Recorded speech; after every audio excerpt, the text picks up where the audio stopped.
사람은 공간에서 태어나 다시 공간으로 돌아갑니다. 우리 생애 최초의 공간인 어머니의 뱃속부터 우리의 생은 시작을 합니다. 저의 스승님이자 우리나라 현대 건축을 이끌어 가셨던 고 김승훈 선생님은 항상 사람에게 가장 맞는 쾌적한 공간을 어머니 뱃속 공간이라고 하셨습니다.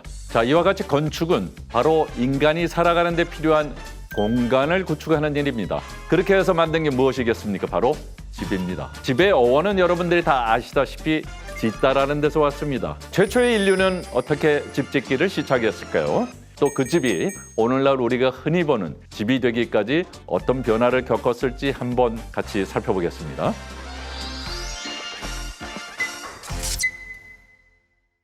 안녕하십니까? 건축가 민경식입니다. 최초의 인류는 어떤 집에 살았을까요? 수렵과 채집이 일상이던 그 시대에 빙하기에 가장 좋은 사냥감은 바로 맘모스였다고 합니다. 먹을 것이 궁한 겨울에 피하 지방이 두둑한 맘모스 한 마리만 잡으면은 10사람의 배를 몇 개월 동안이나 든든하게 채울 수 있었다고 합니다. 껍질을 벗겨서 맘모스의 고기와 내장과 뼈를 맛있게 먹었지만 거대한 이빨은 요리를 해 먹을 수도 없고 주변에 지천으로 버려진 채 뒹굴고 있었겠죠. 그때 이제 맘모스 사냥꾼들이 이걸 보고는 땅에 구멍을 좀 파고 이빨을 기둥처럼 이제 세워서 움집을 지으면 되겠다라는 생각을 아마 했을 거로 생각이 들고요. 만약 인류가 수렵 채집 생활을 지금까지 이어왔다면 지금 같은 건축물은 출현하지 않았을지도 모릅니다. 하지만 인류를 변화시킨 건 지구의 기후 변화였습니다. 빙하 시대가 끝났고 지구가 따뜻해지기 시작했습니다. 그러다 보니 식물이 잘 자라고 벌레, 물고기, 동물의 숫자도 늘어났고 또 추위 속에 갇혀 살던 인류의 생활은 안정이 되고 여유가 생기게 됐겠죠. 이때 인류는 두 가지 아주 중요한 발명을 하게 됩니다.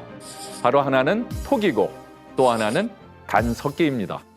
점토를 구운 토기를 발명해서 식생활에 이제 커다란 변화가 생기기 시작합니다. 굽는 것뿐만 아니라 이제 취사도 가능하게 된 거죠. 당시에 유일한 도구라고는 뗀 석기밖에 없었겠죠. 그걸로 뼈를 부러뜨리거나 사냥감의 머리통을 때려 죽이는 것이 주된 용도가 됩니다. 가늘고 뾰족하면서 이제 고정 칼이 만들어져서 사냥감을 이제 찔러 죽이는 창용도로도 쓰이고 나무나 뼈를 깎아내는 것까지도 가능하게 됩니다. 하지만 아무리 끝이 날카로워도 두꺼운 나무를 벌목하기에는 좀 역부족이었을 것입니다. 그래서 이제 이런 결점을 극복하고자 발명한 것이 간석기입니다. 부드러운 돌을 숫돌로 이제 쓱쓱 연마를 해서 칼끝은 뾰족하고 날카롭지만 전체적으로는 좀 두툼한 무게감이 있습니다. 간석기를 사용하던 시대를 이제 신석기 시대라고 부르는데 신석기 시대가 시작된 지 한 2000년이 흐르면서 벼, 보리를 재배하는 농경과 또 소와 양을 키우는 목축이 시작됩니다. 더 이상 계절이 변할 때마다 사냥감을 쫓아서 이동하지 않고 정착하면서 이제 살게 되죠. 농업 덕택에 강하고 안정된 사회가 탄생하는 단계에 이르러서야 인류는 임시 거처인 움막이 아닌 집다운 집을 짓는데 그게 바로 움집입니다. 움집의 움은 이제 움폭 파인 구덩이, 움을 파고 지은 집이란 뜻이죠. 자, 움집은 어떻게 해서 만들어졌을까요? 움집은 햇볕이 잘 들도록 남향으로 이렇게 지어졌습니다. 보시다시피 우선 땅을 한 1.5m 정도 깊이를 파냅니다. 석가래에 의지해서 나뭇가지, 넝쿨 등을 엮고 그 위에 풀잎과 흙을 이렇게 덮어서 움집을 지었습니다. 땅을 파서 지었기 때문에 우선 기본적인 바람과 추위를 피할 수 있었다고 생각합니다. 또 집 한가운데는 음식도 조리하고 집안을 따뜻하게 해주는 불 피우는 자리를 만들었을 것이고요. 허나 역시 비바람 등 자연에는 아직도 취약했을 거라고 생각합니다. 여기서 이제 좀 더 발전하면은 집으로 엮은 이형을 만들어서 지붕을 얹은 초가집을 짓게 됐습니다. 움집과 초가집은 지붕이 지피나 나무 껍질로 만들어져 비와 눈을 맞으면 아무래도 잘 썩게 되겠죠.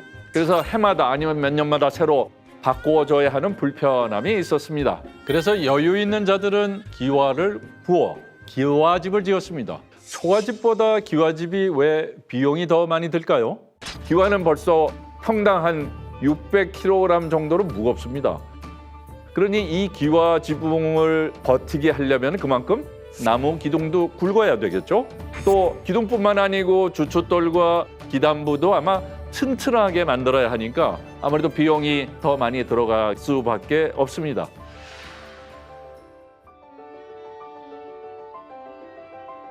보통 참흙으로 만든 검은색 기와를 많이 썼지만은 또 신분이 높은 사람이 거주하는 집은 푸른 유약을 발라서 청기와로 지붕을 만들기도 했는데, 또 이런 기와집에는 다락처럼 높게 만든 마루인 누마루가 있었습니다. 주로 양반집에 이제 사랑채에 설치를 했는데, 대체로 이제 집안의 남자 주인이 항문을 하거나 뭐 또 휴식을 취하거나 아니면 손님을 상대하던 장소로 이용이 됐었습니다.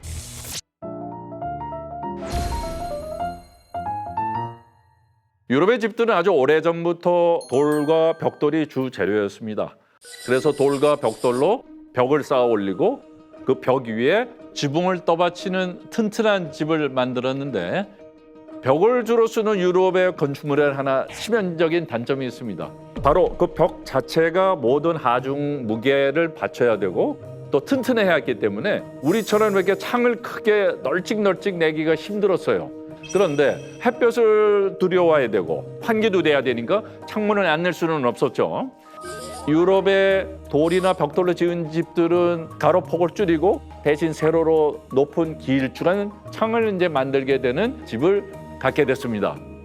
유럽의 창문이 이렇게 된 데는 당시 뭐 세금 문제도 한몫을 했다고 합니다. 전쟁이 많았지 않습니까, 여러분? 정부가 돈이 부족하니까 세금을 많이 걷어야 되죠. 그래서 아이디어를 생각을 해냈는데 그중 하나가 창문세입니다. 그 당시에 창문을 내려면 유리가 있어야 됩니다. 지금은 우리가 흔하게 쓰지만은 그 당시에는 유리가 거의 보석 수준이었습니다. 그래서 정부가 생각하기에는 집도 있고 유리를 많이 쓰는 창이 많으면 많을수록 이 사람은 소득이나 경제력이 많은 사람이니까 세금을 많이 거둘 수 있겠구나 해서 창문이 많으면 많을수록 세금을 거둘 수 있게 된 것입니다.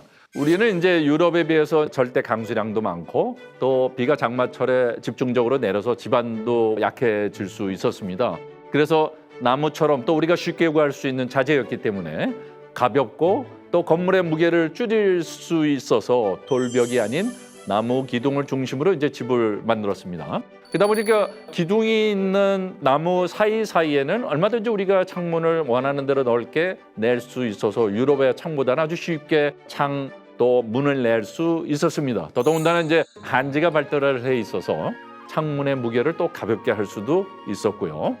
또한 우리나라는 이제 사시사철에 겨울이 있기 때문에 겨울을 따뜻하게 나기 위해서 온돌이라는 난방 시스템을 사용을 했습니다. 온돌은 아궁이에 불을 지펴서 돌판이 데워지면 이제 방이 따뜻하게 하는 장치죠. 그래서 아궁이의 불에 가까운 것을 아랫목이라고 했고 또 저 위쪽에 있는 것을 윗목이라고 했습니다. 그래서 아랫목은 항상 좀 많이 따뜻했고 윗목은 조금 차고 추웠습니다. 아랫목에 있는 뜨거운 공기가 윗목으로 가고 또 윗목에 있는 차가운 공기는 또 아래로 내려오면 다시 데워서 올라가는 공기의 순환을 이용을 해서 균형을 유지하는 형태입니다. 또한 아궁이 위를 부뚜막을 만들어서 가마솥을 걸어두고 음식을 조리하는 장소로도 활용하기도 했습니다.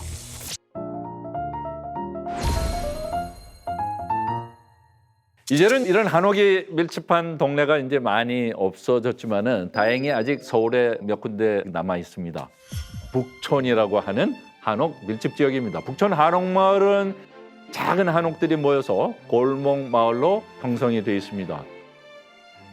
북촌은 조선시대 때부터 쓴 지명인데 근데 그 당시에는 왕족과 권세 높은 양반들이 사는 동네였습니다. 그러다 보니까 이제 그 북촌의 한옥이 고관대작들이 살던 오래된 집이라고 생각하시는 분들이 많습니다. 사실은 그렇지 않거든요. 북촌 일대 한옥마을은 일제강점기 시대인 1920년대 후반부터 한 1930년대 정도에 조성되었습니다. 그러니까 아직도 한 100년 남짓 채 되지 않은 근대식 한옥마을입니다. 누가 왜 이 일대를 이러한 근대식 한옥마을로 개발을 했을까요? 자, 그 당시 이제 일제강점기 기준으로 보면은 경복궁 근정전 앞에 조선 총독부 청사가 있었습니다. 1926년에 지어진. 그래서 그것을 기점으로 일본은 남촌, 북촌 가릴 것 없이 점령을 하기 시작합니다. 그러다 보니까 경제력이 좀 떨어지는 집 없는 조선인들도 북촌에서 살 수가 없게 되고 한양에서도 살 수가 없게 돼서 한양 도성을 떠나게 돼야 되는 상황이 됐습니다. 이걸 마냥 두고 이제 볼 수 없었던 분이 나타납니다. 바로 정세권 선생입니다. 당대 최고의 부동산 개발 사업자이자 한편으로는 건축가 역할도 하셨던 분입니다. 사람 많은 경성에서 집이 돈이 되겠다고 판단하고는 건양사라는 건설 개발 회사를 만들어서 크게 성공을 합니다. 그래서 정세권 선생은 후에 엄청난 부동산 갑부가 됐고 또 그 당시에 경성 건축왕이라고 하는 별명도 갖게 됐습니다. 그런데 일본인들이 이제 한양 도성의 부동산을 매입하고 일본식 주택 적상 가옥이 서울 도심을 장악하자 정세권 선생의 심기가 불편해지기도 하고 불안해지기 시작합니다. 드디어 경성조차가 다 일본이 될 것 같은 염려가 아주 심각해지신 거죠. 조선인들이 한양에 다시 머무를 수 있도록 조선인들을 위한 집을 지어야 되겠다고 결심을 했습니다. 1920년대 후반에 익선동의 어느 땅이 매물로 나옵니다. 왕실 종친이 대대로 살던 누동궁이라고 하는 것이 있었습니다. 이 누동궁 터가 약 한 2,500평 정도의 땅이었는데 이게 매물로 나왔습니다. 바로 정세권 선생은 이 땅을 매입합니다. 당시 1920년대 경성에는 크게 세 가지 유형의 집이 있었습니다. 조선식 주택인 한옥, 적상가옥이라고 하는 일본식 주택, 서양식 혼합주택인 문화주택, 이렇게 세 가지 유형이 있었지만은 그중에 가장 문화주택이 아무래도 새로운 서양 혼합주택이다 보니까 인기가 많았습니다. 그럼에도 불구하고 정세권 선생은 한옥을 선택해서 익선동에 집을 짓기로 합니다.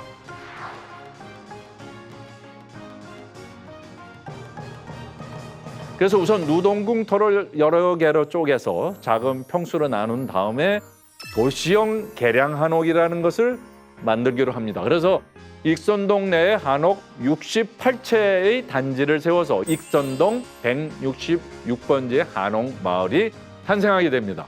당시 이렇게 대규모의 한옥 단지를 만들면서도 또 시대에 맞는 새로운 건축 양식을 도입을 했습니다. 그 전에 한옥에는 유리나 타일 등의 재료가 사용되지 않았죠. 그런데 그런 유리나 타일 등의 재료도 사용을 했고 집으로 둘러싸여 있는 디귿자 형태나 미음자 모양으로 된 마당을 갖고 있는 도시형 한옥 구조로 통일성을 갖추기 시작을 했습니다. 근데 집을 사려면 이제 목돈이 필요한데 일제 강점기 시절에 일본이 세운 은행에서는 조선인들의 신용도가 낮다고 판단해서 대출을 전혀 해주질 않았습니다. 중류 이하의 계층을 구제하기 위해서 할부 판매 제도까지 제한을 했습니다. 그래서 집값을 연 단위나 월 단위로 나눠서 이제 받게 되는 것이죠. 굉장히 획기적인 아이디어와 제안으로 많은 조선인들이 살 수 있는 한옥 마을을 만들었다고 생각합니다. 그렇게 정세권이 개발한 경성의 한옥의 수는 무려 약 6천여 채에 달한다고 듣고 있습니다. 건축 개발 사업을 통해서 얻은 막대한 재산으로 정세권 선생은 무엇을 하셨을까요? 그는 1920년대에 항일단체인 신간회 등을 후원하셨습니다. 또 독립운동도 적극 지원하셨습니다.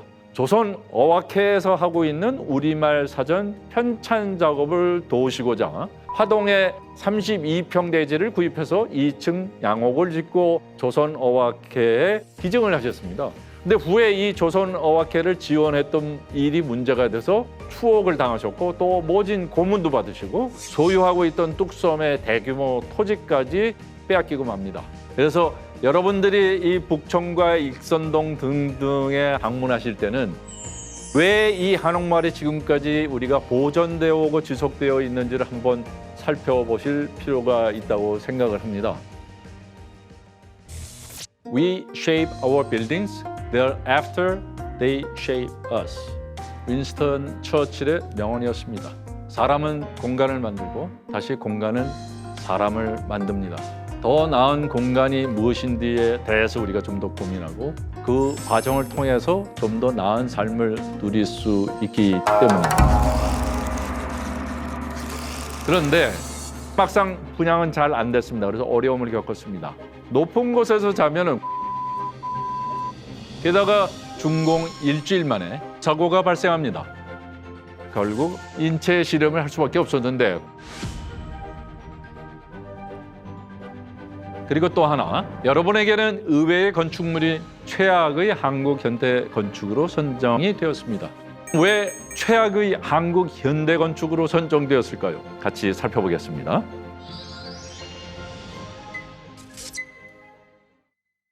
안녕하십니까? 건축가 민경식입니다. 한옥은 단층집이라는 것이 특징입니다.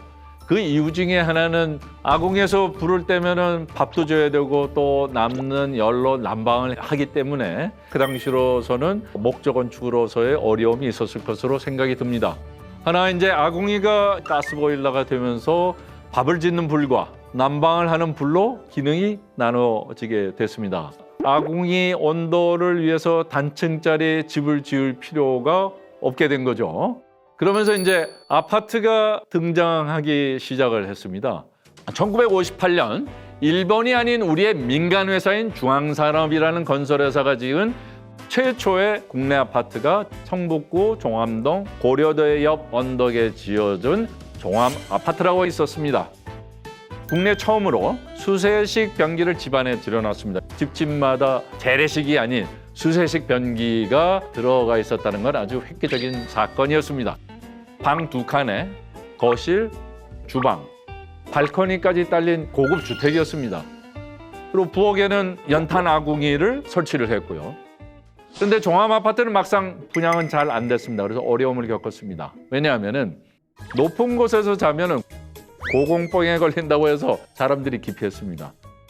자, 이후에 박정희 대통령이 주택난 해소를 위해서 주택공사의 대규모 아파트 건설을 이제 지시하게 됩니다. 이때 탄생한 게 바로 서울 도하동에 있는 마포 아파트입니다.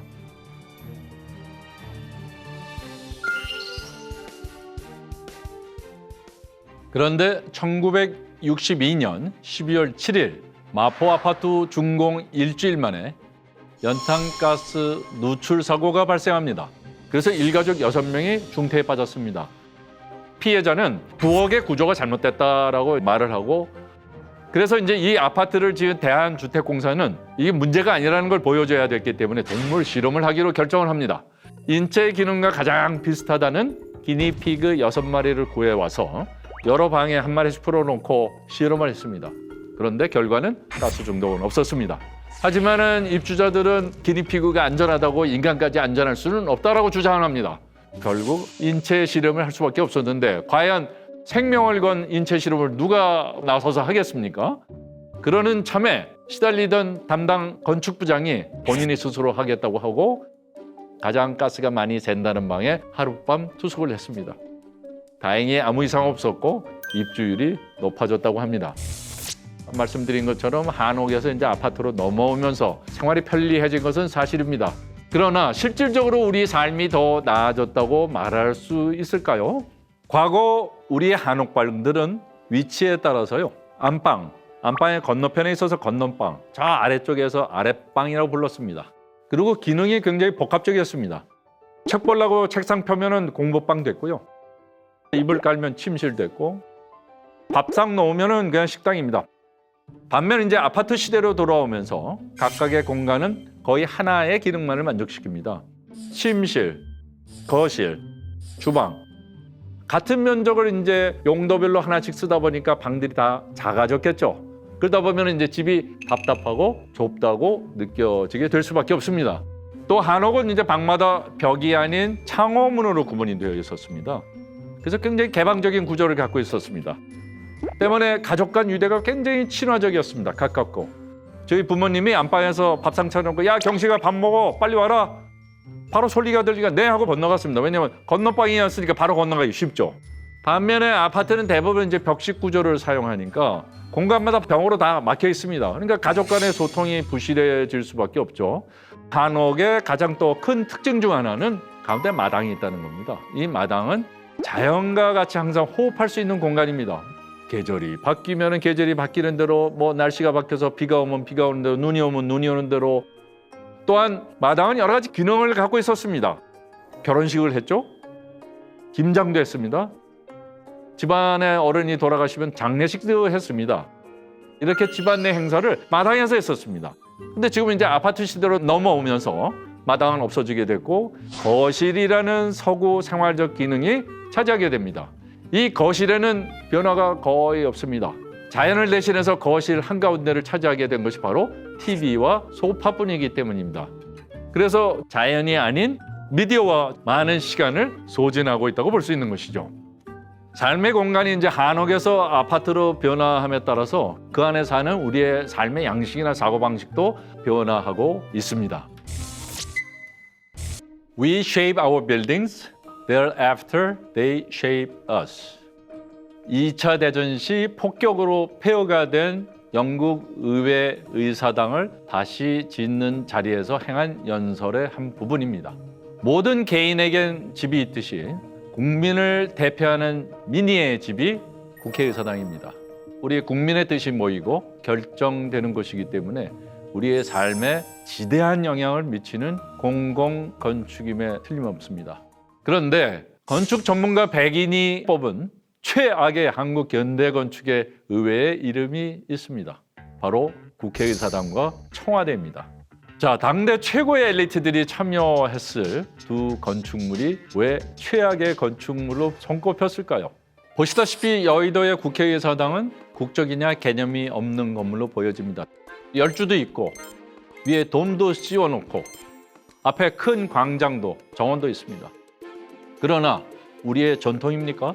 우리의 문화일까요? 아니면 우리의 미래를 보여주고 있나요? 다시 말씀드려서 어느 다른 도시에 갖다 놔도 아무 문제가 없습니다.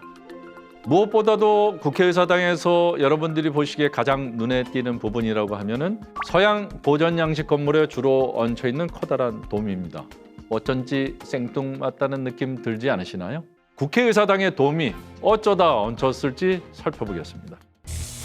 우선 국회는 어쩌다 여의도로 왔을까요? 자, 우리나라 최초의 재헌국회는 중앙청이라고 하는 옛 조선 총독부 건물이었습니다. 1950년까지는 이 중앙청 건물을 국회로 사용을 하다가 6.25가 발발하면서 부산으로 잠시 우리의 국회를 옮겼습니다. 그 당시에 있었던 부산의 경남도청 무덕전이라고 하는 곳을 국회로 사용하다가 다시 서울이 수복이 되면서 지금의 서울 덕수궁 옆에 서울시의회로 쓰고 있는 건물을 국회의사당으로 썼습니다. 그리하다가 1967년 대대적인 한강종합개발계획을 이제 발표를 하게 되는데 그 한강종합개발계획의 핵심 중에 하나가 이 여의도 개발이었습니다. 그래서 1968년 2월에 여의도로 국회의사당의 입지가 선정이 됩니다. 지금은 여의도 여기저기에 금융기관과 증권사, 은행 등 건물들이 곳곳에 들어서 있지만 40, 50년 전만 해도 여의도는 홍수가 나면 그냥 물에 잠기는 강의 섬이었었습니다. 그런데 1968년 선정된 국회의사당의 첫 설계안에는 이런 돔이 포함되어 있지 않았습니다. 그런데 중앙청에 예전 재헌국회가 있었지 않았겠습니까? 재헌국회의 이미지를 그대로 따서 지금의 새로운 국회의사당도 돔을 얹어달라는 위정자들의 요청과 압력이 있었습니다. 그래서 요청과 압력대로 지금의 돔이 얹혀지게 됐습니다. 또 여러 건축가들이 참여하는 공동안을 만들라는 전무후무한 설계 방식으로 설계는 말 그대로 중구난방이 되어버렸습니다. 그렇게 국회의사당은 여러 논란 속에 완공이 되었습니다. 당시 고립된 섬이었던 여의도에 위치한 탓에 국회의사당은 불통의 상징이 되어버렸고요. 굉장히 권위적이며 폐쇄적이라는 느낌을 지울 수가 없습니다. 또 외관은 이렇습니다만 또 내부는 어떨까요? 국회 본회의장은 남북 통일 등에 대비해서 한 600석 규모로 설계되었었는데요. 실제 의원 수는 그보다 훨씬 적으니까 멀리 떨어진 의원들이 할 수 있는 일이 뭐였을까요? 고함 지르고 휴대폰 보며 딴짓하는 모습의 분들을 자주 보시지 않습니까? 그야말로 잘못된 건축이 잘못된 사람을 만들어내는 본보기일 거라고 생각이 듭니다. 다른 나라 국회의사당은 어떨까요? 스위스의 국회의사당입니다. 1902년 수도 베른의 세계 최초의 근대 민주주의 현장의 의미로 지어졌습니다. 스위스인들의 만남의 장소이자 스위스 여행 명소 중 하나입니다. 보시는 바와 같이 이 앞에 중앙 분수도 있고 라이팅으로 밤에는 이벤트도 하고 우리가 생각하는 그러한 국회의사당 같지 않습니다. 이렇게 스위스는 국회도 국민들 모두에게 열려 있습니다. 베를린에 있는 국회의사당입니다. 원래 있던 국회의사당이 전쟁으로 크게 훼손이 되었었고요. 독일 통일 이후에 재건을 거쳐서 맨 위에 돔을 아주 새로운 형태로 리모델링해서 얹었습니다. 돔이 투명해서 그 안에 본 회의장을 시민들이 다 올라가서 볼 수 있습니다. 국회의사당의 제일 높은 곳을 시민들이 올라갈 수 있게 배려를 한 것이지요. 설계를 한 건축가 노만 포스터 역시 국민이 먼저이고 또 투명한 장치로서의 국회의 철학을 담았습니다. 1995년도에는 미국의 설치 미술 작가인 크리스토 장클로드 부부가 건물을 다 천으로 뒤덮어버렸습니다. 그래서 국회의사당 전체를 하나의 설치 작품으로 만들었습니다. 이게 그 도시의 예술이고 문화 아니겠습니까? 참여적 예술 문화가 국회의사당이라는 것에 할 수 있었다는 것이 참 부럽고 또 우리나라가 나아가야 할 방향 아니겠나 생각이 들기도 합니다. 그리고 또 하나 바로 청와대입니다. 업무 공간으로는 처음으로 전통 건축의 모습을 가진 현대 한옥으로 만들어졌는데 그 한옥이 최악의 건물에 선정된 겁니다. 청와대는 왜 최악의 한국 현대 건축으로 선정되었을까요? 우리가 아는 한옥은 목조입니다. 그러나 당시 정권의 강조에 따라서 거의 모든 기념적인 건축은 한국적이어야 한다고 하면서 목조가 아닌 외관을 그냥 모방하는 콘크리트와 거기에 따른 기와를 올리게 했습니다. 건축가 김수근 선생님은 이 건물들을 박조 건축이라고 불렀습니다. 그러니까 조선시대의 건축물을 외관의 형태만 그냥 빌려서 콘크리트로 지어진 건물이라는 비난이었던 것이었었죠. 또한 청와대의 장소도 일제가 조선 왕조를 폄하하기 위해서 경복궁이 내려다 보이는 북악의 기슭의 총독관절을 지었던 것입니다. 최고 권력의 상징임을 자랑하듯 서울의 공간구조 주축의 정점에서 시민들을 내려다보듯 위치하고 있었습니다. 시민의 목소리에 귀 기울여야 할 곳이 거대한 권위주의적 상징물이 되어버렸습니다. 그래서 청와대가 최악의 한국 현대 건축물로 선정이 되었을 거라 생각을 합니다. 여러분들 잘 아시겠지만 조만간에 국회의사당과 대통령 집무실이 지어질 예정입니다. 이번에도 잘못 지어진다면 우리의 앞으로의 역사에 오점으로 남지 않겠습니까? 여러분들이 참여할 수 있는 방법은 관심을 갖는 것입니다. 애정을 갖는 것입니다. 그리하여 국민과 국가의 상징으로서 대한민국의 자부심이 되고 또 우리의 삶을 풍요롭게 할 수 있는 자랑스러운 공공건축물로 탄생할 수 있다고 생각합니다. 일본 애니메이션 영화 더 퍼스트 슬램덩크의 누적 관객 수가 411만 9,474명을 돌파하며 역대 일본 애니메이션 영화 흥행 1위에 등극했습니다. 영화 연차 관람은 물론 만화책, 피규어 등 관련 콘텐츠 상품 구매에 이르기까지 슬램덩크 열풍은 문화시장 전반에 영향을 주고 있습니다. 지금부터 여러분의 시선을 잡아끄는 슬램덩크 속 캐릭터에는 어떤 심리가 숨겨져 있을지, 우리는 왜 어떤 인물에 빠져드는지, 또 감동을 받는지 아들러의 심리학 이론을 가지고 풀어보도록 하겠습니다.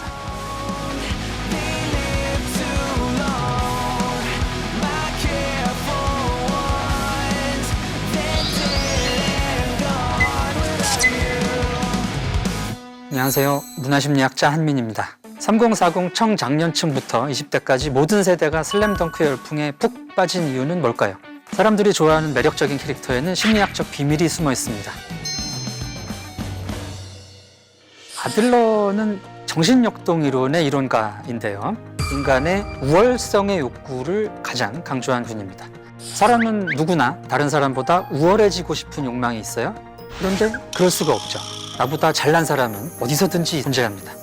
그럴 때 사람들은 열등감을 경험하게 되는데 그 열등감에서 벗어나는 자기만의 어떤 방법들을 찾아가게 돼요. 그러기 위해서는 못한 부분, 부족한 점을 볼 줄 알고 받아들일 수 있는 용기가 있어야 된다. 해서 슬램덩크에 나오는 이 캐릭터들이 아들러 이론으로 이야기를 해보면 좋겠다, 의미가 있을 것 같아서 그렇게 한번 생각을 해봤습니다.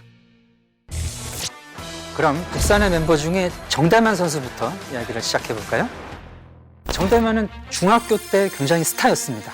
근데 중간에 이제 무릎 부상 때문에 농구를 그만두고 삐뚤어진 인물이죠. 근데 이 친구가 가장 눈에 띄는 일이 송태섭을 그렇게 괴롭혔던 일이었습니다.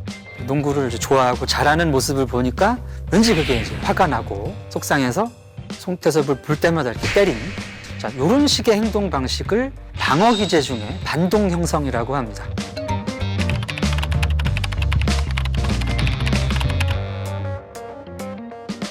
정대만의 마음속에는 누구보다 더 농구를 하고 싶은 마음이 컸죠. 그러나 그것을 받아들이고 인정하기가 좀 용기가 없었던 겁니다. 처음에는. 그것이 이제 지금 농구를 잘하고 재밌게 하고 있는 송태섭에게 폭력이라는 형태로 나타난 것이죠. 원작에 보시면 이제 강백호와 친구들과 이제 패싸움이 벌어지고 이제 약간의 저는 충격요법이었던 것 같은데, 머리도 맞고 뭐 이러면서 농구를 좋아하는 자기의 마음을 이제 받아들이게 된 거죠. 그래서 여기서 정대만의 명대사가 나옵니다. 선생님, 농구가 하고 싶어요. 이런 용기를 발휘할 수 있는 사람이 흔치가 않다는 것이죠. 내가 정말 원하는 게 있음에도 불구하고 내 현실에 따라서 맞춰 살고 다른 사람들 눈치 보면서 그냥 지내는 것이 일반적이에요.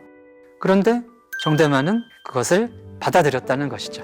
그리고 이제 더 큰 용기를 발휘를 했습니다. 예쁘게 길렀던 똑단발도 깎고 이때까지 괴롭혔던 송태섭과 농구부에 대해서 사과를 하고 농구부의 일원으로 받아들여지려는 노력을 했다는 것이죠. 아들러는 사람들은 자신의 열등감을 받아들일 수 있는 용기를 내야 된다고 말했습니다. 그래야 그 이후에 새로운 목적을 설정하고 나의 인생을 살아갈 수가 있거든요. 그런 측면에서 정대만의 그런 결정에 대해서 마음속으로 감동을 받고 박수를 보내셨던 것이 아닐까 합니다. 자, 두 번째는 안 감독님이신데요. 중년에 깨달은 삶의 의미라는 말로 요약할 수 있을 것 같습니다. 젊었을 때부터 농구부 감독님이셨죠. 자, 그때 별명이 호랑이 선생님이었습니다. 안 감독님이 상당히 이제 총애하던 제자가 있었는데요. 이제 너무 압박을 많이 준 거예요. 그게 너무 힘들어서 이 친구는 미국으로 유학을 갔는데 방황하다가 결국 이제 죽음에 이르게 돼요. 자신의 그런 욕심으로 아끼던 제자를 잃었다는 것에 이제 충격을 받고 내 삶이 정말 의미가 없다, 삶이 왜 이렇게 힘든가, 이런 이제 중년의 고민을 겪으셨을 거예요. 자, 심리학자 에릭슨에 따르면 중년은 누구나 위기에 빠질 수 있습니다. 내가 이제 나이가 들어가고 삶이 힘들어지고 사회적으로는 더 이상 성공하기 힘든 것 같고 그런 여러 가지 고민이 들 때예요. 그런 위기를 성숙하게 벗어나려면은 삶의 의미를 다시 설정을 해야 되는데, 그 삶의 의미는 후속 세대를 키우는 것에서 찾는 것이 가장 바람직하다. 현재 안 선생님은 그런 자기 생각을 선수들에게 강요하지 않고 재능을 꽃피울 수 있게 기다려주는 역할을 하시는 분입니다. 중년의 삶의 위기를 겪고 새롭게 자신의 삶의 의미를 깨달은 성숙한 중년의 모습이 아닌가 싶습니다. 다음은 슬램덩크에서 가장 늦게 성장한 남자 서태웅에 대해서 말씀드려보도록 하겠습니다. 기량 자체는 완성되어 있는 친구입니다. 그러나 팀워크니 뭐니 관심이 없죠. 다 자기한테 패스하라고 그래가지고 해결을 하려고 합니다. 그래서 이기고 싶어하고, 그래서 좋은 선수긴 한데 자기 능력을 팀 안에서 쓰는 방법을 모르는 거죠. 그러다가 이 친구도 이제 자기의 열등감과 마주하게 됩니다. 산왕에는 정우성이라는 농구 천재가 있죠. 서태웅의 모든 돌파라든가 슛이라든가 다 정우성한테 막혀요. 처음에는 좌절하고 어떻게든지 자기가 정우성을 뚫으려고 하지만 그게 안 되니까 패스라는 방법을 찾아내죠. 팀원이라든가 선생님의 조언이 있었겠지만 그 조언이 있었다고 해서 그 결정을 할 수 있는 게 또 아무나 하는 게 아니거든요. 나의 벽을 만났을 때 내 벽을 깰 수 있는 다양한 방법을 생각해서 나의 우월성을 찾을 수 있는 사람이 용기 있는 사람입니다.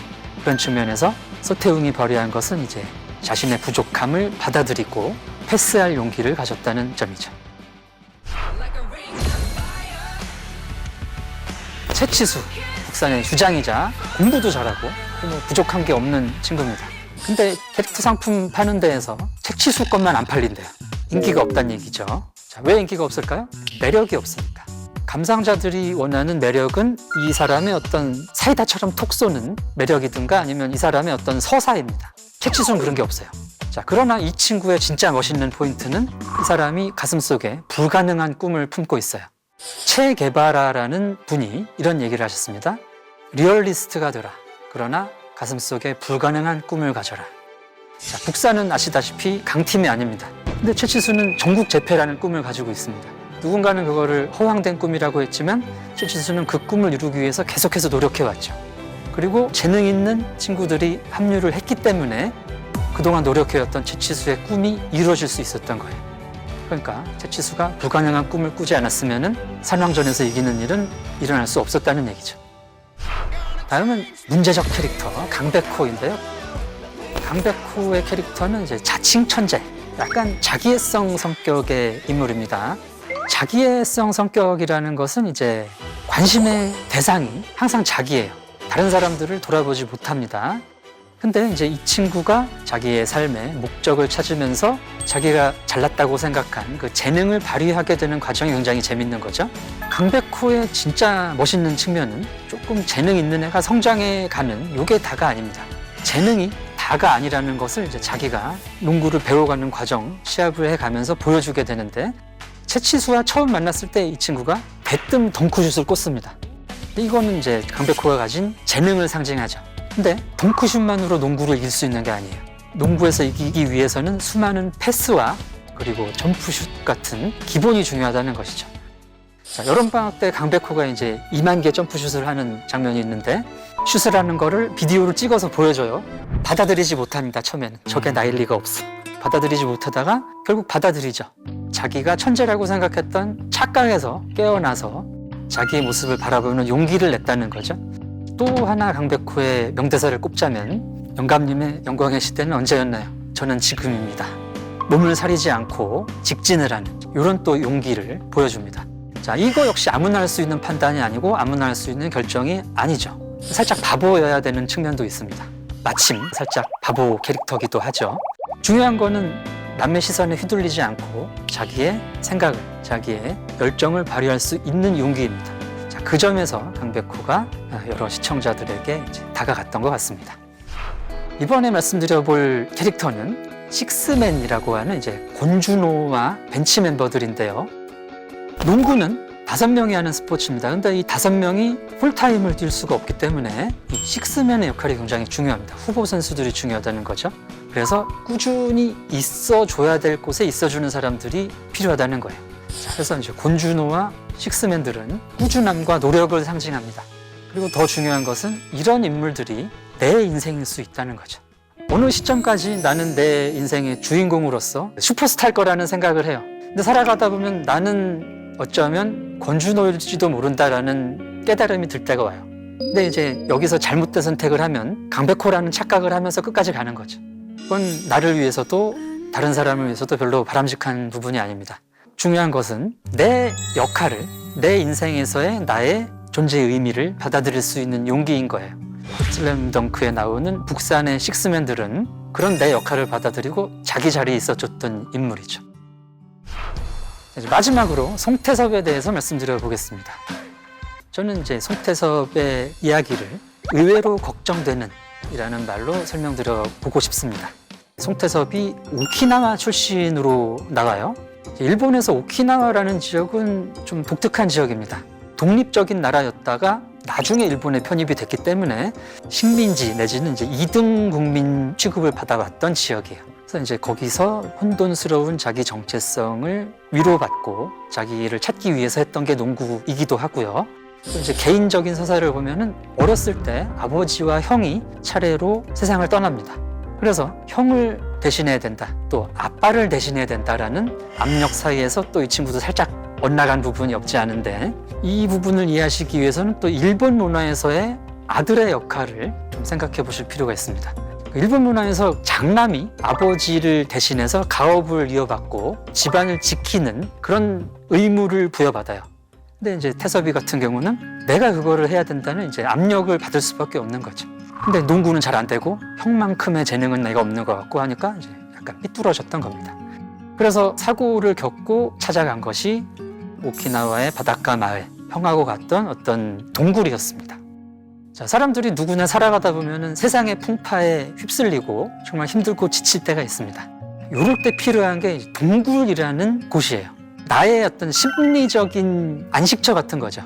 내가 이제 지쳤는데 무엇을 하다가 내가 지쳤나? 또 다시 힘과 용기를 되찾아서 또 나아갈 수 있을까? 이런 위로와 삶의 의미를 되새겨 볼 수 있는 곳이 동굴이 아닐까 합니다. 그래서 이제 산왕을 이긴 다음에 좋아하는 와중에 송태섭이 하늘을 쳐다보는 장면이 나옵니다. 이건 아마도 하늘에 있는 형을 보는 것이 아닌가. 형이 했던 농구, 형이 해야 했던 가장이라는 역할, 이걸 내가 이제 할 수 있게 됐다라는 것을 형에게 알리는 장면이었던 것 같습니다. 이 지점이 제가 이제 심리학자로서 태섭이가 제일 걱정되는 부분이에요. 지금까지 송태섭이 해왔던 농구는 형을 위해서, 엄마를 위해서, 집을 위해서 했던 것일지도 모릅니다. 물론 자기가 해왔던 거고 자기가 찾은 의미이기는 해요. 근데 이 친구가 살다 보면 그런 고민이 들 수 있다는 거예요. 이게 내가 원했던 인생일까? 누구나 언젠가는 진짜 자기와 마주할 시간이 옵니다. 그래서 이런 고민이 들 때 불안과 공포를 마주할 수 있는 용기가 또 필요한 겁니다. 그래야 불안과 공포를 해결하고 극복하고 내 인생을 찾을 수가 있거든요. 언제가 될지 모르겠지만 송태섭에게 닥쳐올 나와 마주할 시간, 거기서 송태섭이 자기만의 용기를 내기를 한 사람의 중년으로서 응원합니다. 슬램덩크라는 영화는 일본의 기타 여러 문화 콘텐츠와는 다른 특징이 있습니다. 이 슬램덩크가 한국으로 현지화가 됐죠. 그래서 고등학교 이름도 북산, 그러니까 일본식으로 읽지 않았다는 얘기죠. 이름 같은 것들을. 친구들 이름 같은 것도 뭐 강백호, 정대만, 서태웅, 최치수, 어디 진짜 있을 것 같은 이름이지 않습니까?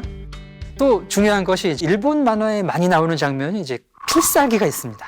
테니스의 왕자라든지 뭐 하이큐 이런 데에서도 필살기를 그렇게 씁니다. 막 테니스 한번 치면은 막 시공이 갈라지고 막 점프를 하면은 막 천장까지 올라갔다 내려오고 이런 장면이 없다는 거죠.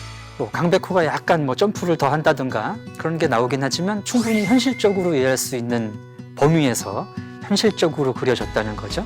또 산왕한테는 이겼는데 다음 게임에서는 또 졌어요. 그래서 결국 전국 재패는 못했습니다. 사실 만화적인 결말을 바라시는 분들은 전국 재패 해야 돼요. 근데 이제 그런 건 없었다. 한국의 문화 콘텐츠들은 상당히 현실적인 것들이 많습니다. 한국 사람들은 약간 좀 깨는, 몰입을 방해하는 비현실적인 장면을 별로 안 좋아하는데 슬램덩크는 이제 그런 부분이 없었다라는 말씀이고요. 이 슬램덩크 현상에서 제가 좀 눈여겨보고 싶은 부분, 의미가 있다고 생각하는 부분은 세대 간 통합입니다. 한국 문화에서 부모 세대와 자식 세대들의 문화적 취향이 일치한 적이 단 한 번도 없어요.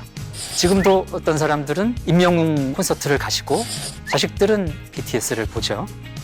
그러나 슬램덩크는 부모 세대에서 보던 것들을 자식들이 같이 보고 즐긴다는 그런 모습을 보여줬습니다. 심해져 왔던 한국의 그런 세대 갈등이 조금 봉합이 될 수 있는 계기가 될 수 있지 않을까 기대를 좀 섞어서 보고 싶습니다. 슬램덩크의 인기가 아직도 계속되고 있는데요. 이런 슬램덩크의 인기는 어디서 왔을까요? 방금 얘기 들으셨듯이 슬램덩크는 이런 살아 숨쉬는 캐릭터들, 내가 공감할 수 있는 그런 캐릭터들의 매력이 뛰어납니다. 자, 그리고 슬램덩크를 보시는 분들이 상당 부분 중년들이 많죠. 옛 추억과 향수가 있다는 것이죠.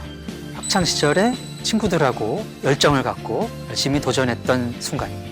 지금은 나이가 들었지만 나도 언젠가는 저 친구처럼 꿈꾸는 순간들이 있었다는 거죠. 20년 정도 지나보면 전국 재패는 어렵겠구나 하는 깨달음이 올 수 있습니다. 그러나 이제 그렇게 주인공들처럼 불가능한 꿈을 꾸던 어린 시절들을 떠올리면서 지금의 나를 돌아보는 계기가 되었을 수도 있죠. 그리고 지금 어쩌면 꿈을 잃어버렸을지도 모르는 중년들이 아직도 그 꿈을 꾸고 있는 주인공들에 대한 동경도 포함이 되어 있을 것 같습니다. 나의 실패와 좌절에서 멈추지 않은 그런 이제 용기와 그들의 노력들, 여기서 이제 그들을 응원하고 내가 새롭게 살아갈 수 있는 그런 힘을 얻는 것이 아닌가 싶습니다. 안 선생님의 명대사, 포기하는 순간 시합 끝이에요. 포기하는 순간 시합이 끝이란 얘기는 포기할 게 있어야 된다는 얘기거든요. 그래서 이제 삶의 의미 또는 삶의 목적을 가지고 내가 나아가고 있을 때 그것을 포기하지 않는 게 중요하다는 것입니다. 슬램덩크의 주인공들처럼 자신의 모습을 바로 볼 용기를 가지시고 삶을 살아갈 의미와 목적을 찾으시길 바라겠습니다. 어느 정도 나이가 있는 중년의 남자 어른을 대개 아저씨라고 부르죠. 그런데 이들을 부르는 호칭이 한 가지 더 생겼습니다. 바로 대저씨입니다. 계저씨는 오래된 신조어로 개념 없는 아저씨의 준말인데요. 언제부턴가 중년 남성들 중에는 아재가 아닌 계저씨라고 불리는 사람이 생겼습니다. 저 역시 영락 없는 아저씨기에 이 말을 들으면 왠지 찜찜하고 혹시 나도 계저씨가 아닐까 싶어 뜨끔한데요. 여러분 주변의 아저씨들은 어떤가요? 아재인가요? 계저씨인가요?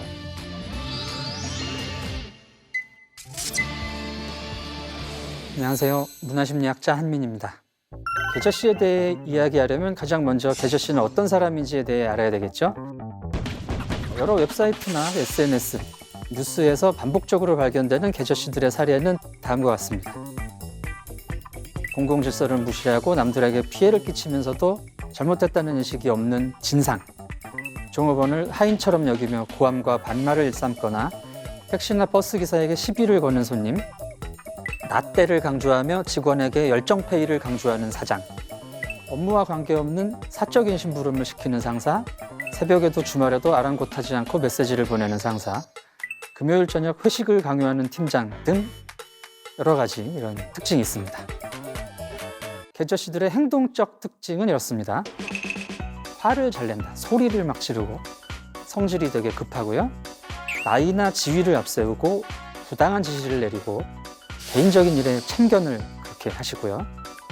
자신만의 생각을 강요한다. 나만 옳고 남들은 틀렸다고 생각한다. 내가 하면 로맨스, 남이 하면 불륜이 일상화되어 있습니다. 늘 분노에 차 있다거나 별것 아닌 일에도 시비를 걸고 좋게 넘어가도 될 일을 크게 만들고 회사에서는 물론이고 가족에게도 화를 내기 때문에 가족과의 관계도 좋지 않은 경우가 많습니다. 때문에 이들과의 대화와 토론은 불가능합니다. 일을 가르쳐준다는 핑계로 사생활에 간섭하고 나 때는 말이야, 나 때는 그러지 않았다. 이것을 입에 달고 살고 대답을 하지 않으면 또 어린 게 건방지다. 이런 소문을 내죠. 더 대단한 점은 그게 당연하다고 생각한다는 점입니다. 자신은 그럴 권리가 있고 그것을 추호도 의심하지 않는다는 거죠. 아저씨는 우리 사회에서 소수도 아니고 약자의 위치에 있지도 않죠. 아저씨들을 혐오하는 것은 주로 청년들일 수밖에 없는데요. 청년들은 이 사회의 소수이며 약자입니다. 즉, 계저씨 혐오는 강자에 대한 약자의 혐오라는 성격을 갖습니다.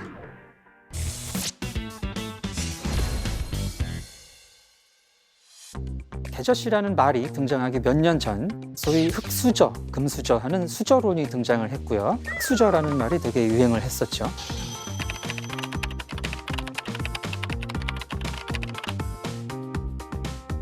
기성세대들은 흑수저 이야기를 어린애들의 철없는 소리로 치부해버립니다.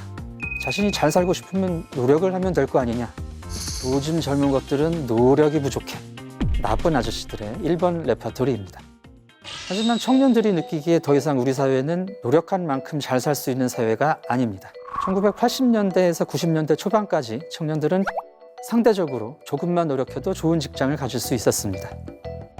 그동안 기업에서 요구하는 스펙은 터무니없이 높아졌고 일자리는 오히려 줄어들었죠.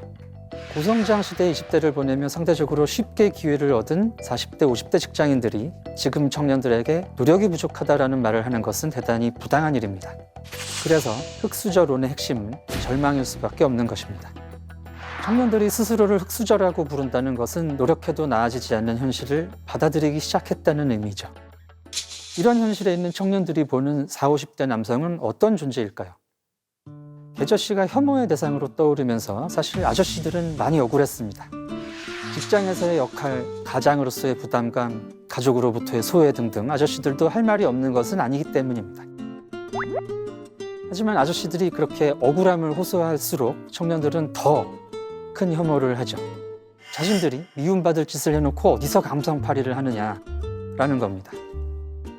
청년들의 입장에서 아저씨들은 내가 그토록 갖고 싶었으나 끝내 가질 수 없었던 직장, 직위, 돈, 집, 차, 가족, 아이 등등을 가지고 있죠. 자기들은 그렇게 많이 가지고 있으면서 내가 가지려는 것은 방해하고 뿐만 아니라 내가 갖지 못하는 것이 너의 노력이 부족하기 때문이라고 비난합니다. 계저씨 혐오라는 현상은 우리 사회의 갑인 아버지 세대에 대해 영원히 의릴 수밖에 없던 자식 세대의 반란이라는 특징을 갖고 있습니다. 모든 아저씨들이 계저씨인 것은 아닙니다. 나이를 먹다 보면 누구나 변화에 직면하게 되는데요. 노화가 진행이 되고 사회에서의 역할이 바뀌게 됩니다. 이런 변화를 맞아서 내가 어떤 마음의 자세를 갖느냐에 따라서 아재도 될 수 있고 계저씨도 될 수 있는 것이죠. 변화에는 두 종류가 있습니다. 발효와 부패가 있는데요. 발효라는 것은 음식물이나 재료가 좋은 방향으로 변화하는 것을 의미합니다. 술이 익는다든지 또는 시원한 묵은지가 된다든지 이런 변화는 아주 바람직한 여러 사람을 이롭게 하는 변화죠. 그러나 부패라는 것은 나도 썩고 주변에 있는 다른 음식이나 이 음식을 먹는 사람에게도 해를 끼치는 그런 나쁜 변화입니다.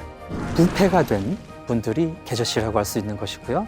제대로 익어가는 분들은 좋은 아저씨, 이런 분들이 되는 것이겠죠. 나이 든 남성들이 자기의 자존심을 지키거나 권위를 세워야 할 때 또는 남보다 우월하고 싶을 때 다양한 상황에서 자연스럽게 계저씨의 행위 양식을 취하게 되는데요. 하지만 이러한 아저씨들이 문제가 무엇인지를 인식하고 긍정적인 쪽으로 변화하겠다는 의지를 갖는다면 계저씨 현상은 의외로 빨리 바람직한 방향으로 전환될 수 있을 겁니다. 이 시점에서 아저씨들에게 요구되는 것은 나에게 닥친 이런 변화를 긍정적으로 받아들여서 지금 청년들의 한을 풀어주고 청년들의 반란을 돕는 것입니다. 자, 아저씨들에게는 청년들로부터 시작된 지금 우리 사회의 이런 변화를 마무리할 힘이 있습니다. 아저씨들은 각 분야에서 우리 사회를 실질적으로 이끌어가는 위치에 계시기 때문이죠. 자, 이들이 어떤 방향으로 마음을 먹고 행동하기 시작하면 그 파급력은 다른 어떤 사람들보다 클 겁니다.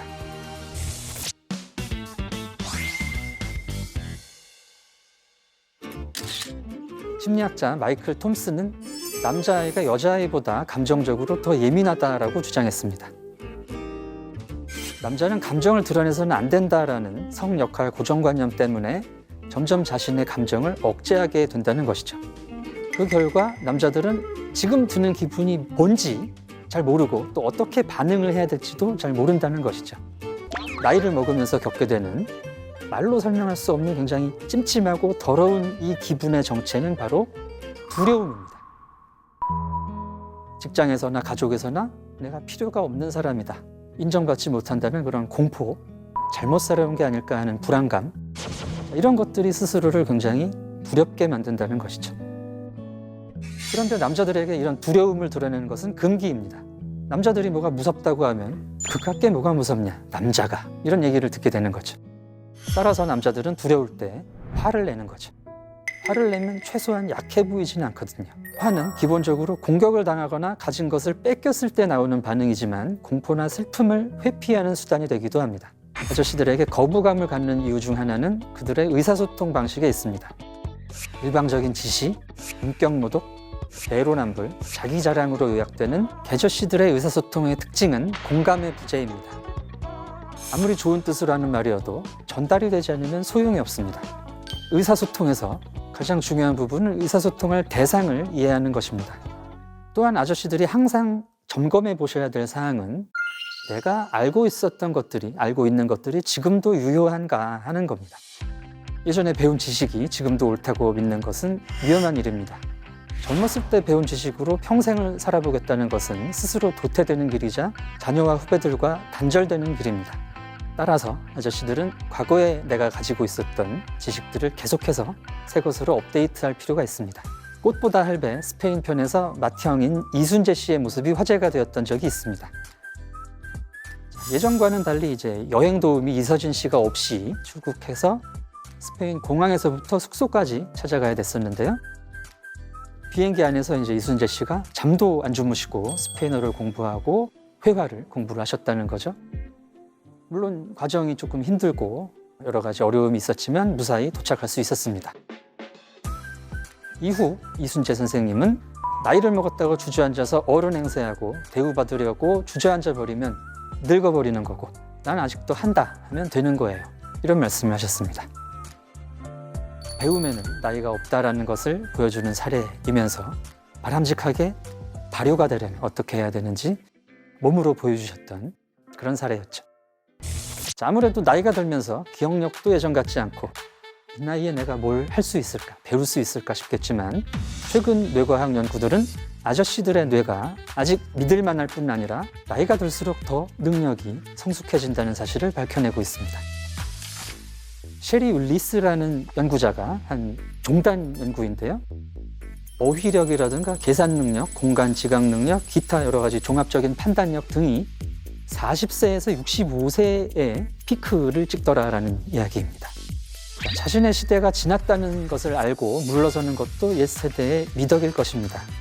하지만 이제까지 착실히 쌓아올린 경험과 연륜을 바탕으로 새로운 지식을 또 업데이트를 해서 후속 세대들에게 도움이 되는 존재가 되는 방법도 있습니다. 청년들 입장에서도 마찬가지입니다. 청년들 입장에서는 아직 이 아저씨들을, 중년분들을 잘 이용하셔야 되는데요. 일단 그들은 우리 사회의 기득권이고 또 내 직장의 상사고 또 내가 모르는 뭔가를 가르쳐 줄 수 있는 선생님이 될 수 있는 분들이기 때문입니다.